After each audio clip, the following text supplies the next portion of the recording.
Sammy Davis Jr. and Glenn Ford's blazing gun duel stunned the set. Speed fades, charisma endures forever. They said Glenn Ford's draw was faster than a blink. Studio timers swore by it. Western stars respected it. Producers bragged about it. 0.4 of a second from leather to fire, Hollywood's gold standard of speed. But one scorching afternoon in 1956, on an MGM soundstage baked by the California sun, Ford learned something no stopwatch could ever explain. There is a kind of speed that ends a moment, and another kind that makes the moment last forever. What happened that day was never planned, never filmed, and never written into a script. It unfolded quietly, between takes, when discipline crossed paths with brilliance. It wasn't a contest of reflexes. It was a revelation about craft versus expression, precision versus presence, and why some talents impress while others linger in memory long after the noise fades. The heat that summer was relentless. Culver City shimmered under triple-digit temperatures, and Soundstage 7 had been dressed to resemble a frontier town worn down by dust and gunsmoke. The film was meant to celebrate a legend, Glenn Ford, at 40, operating at the height of his powers. Audiences knew him as a leading man, but insiders knew something else. He wasn't just acting the role of a fast gun. He was one.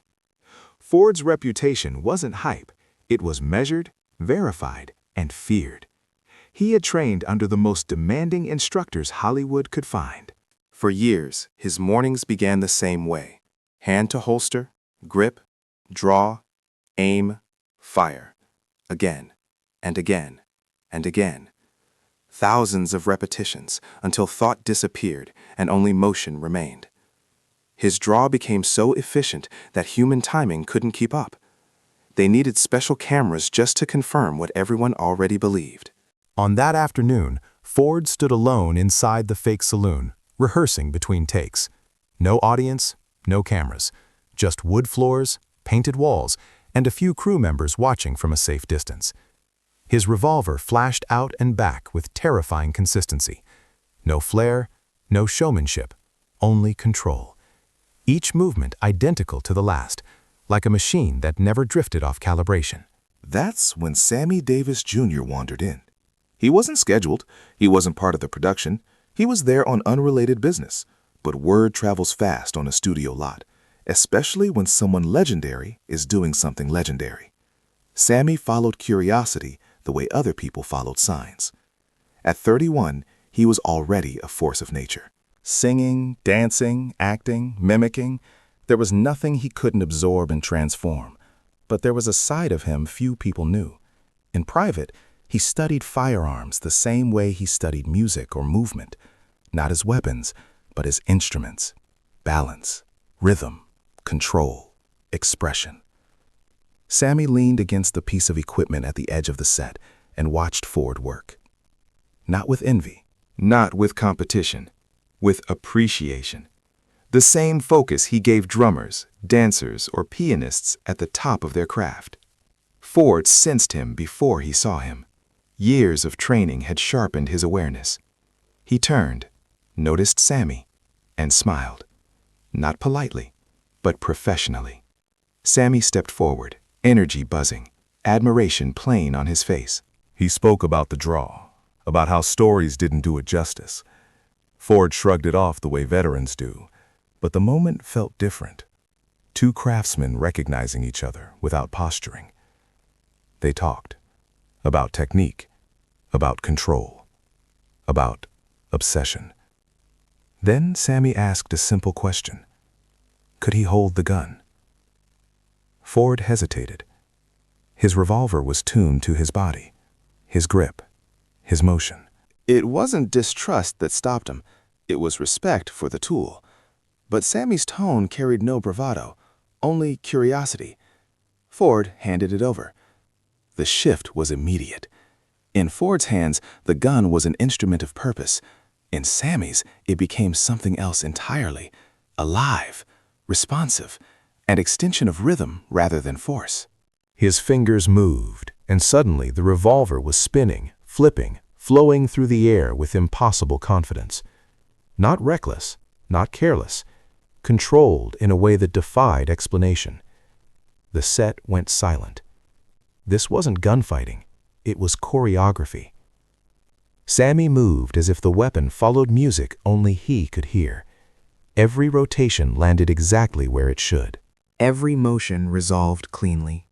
When he finally stopped, the gun rested calmly in his palm, as if it had always belonged there.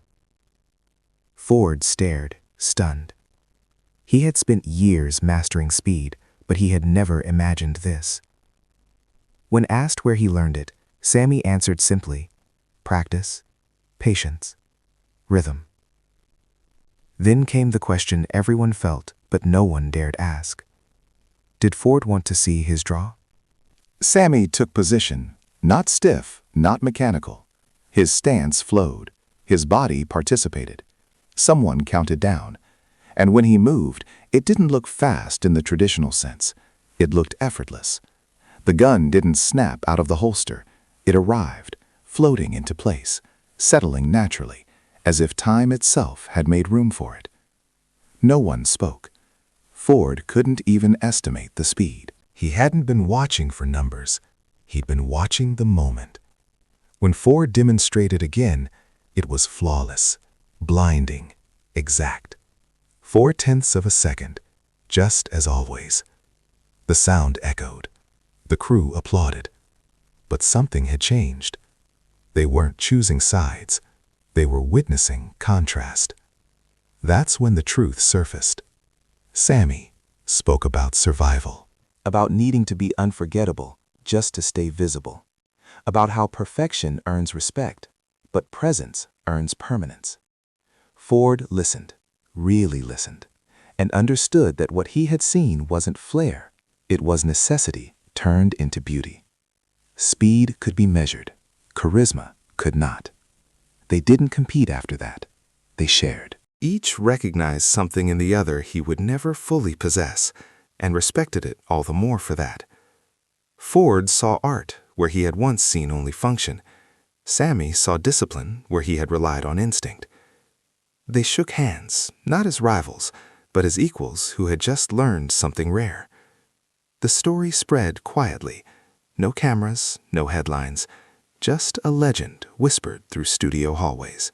The day speed met soul. The day two masters proved that greatness doesn't cancel out other greatness.